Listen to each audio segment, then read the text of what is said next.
Hi guys! So ngayon magluluto tayo ng favorite kong ulam ay ang opo with sardines. So tara! Luto tayo! So nilagay ko na dito guys ang ating kamatis, bawang, sibuyas. Hindi ko na nakuha ng video. So ito na siya. Then after nyan, so nilagay ko guys, meron tayong spicy na sardines at saka yung regular lang ito, 555. Spicy at saka regular. So dalawang nilagay ko para mas masarap ang ating opo with sardines. Diba? So halo-haloin lang natin tapos medyo durogin natin yung sardines. Hindi naman masyadong durog. Yung sakto lang para mas masarap.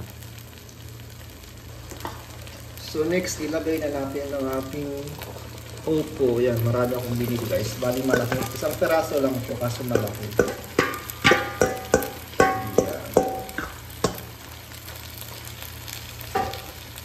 Okay, haluin lang natin.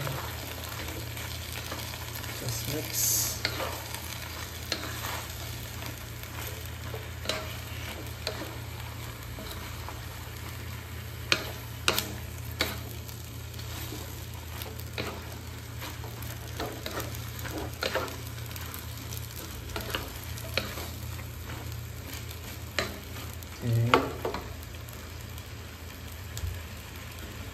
Mag-add tayo ng water para may sabaw ang ating opo.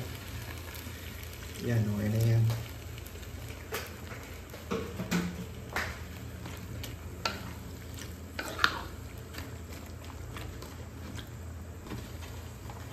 So lagyan natin guys ng soy sauce. Ayan. Yan, okay na yan. Wala nang measure yan. Then lagyan natin ng oyster. Ito yung magpapasarap sa ating ginisang opo with sardines. And then lagyan natin siya ng pamintang durog.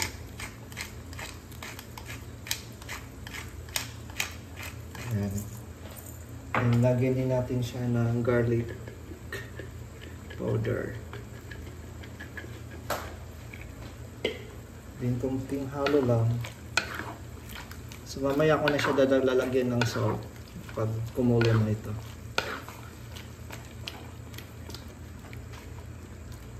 So takpan lang natin guys. Pakuloyin natin. So after 1 year, ayan, buksan na natin guys. So ayan na. Tikman natin kung ano yung kulang. Ano ang kailangan pa niya.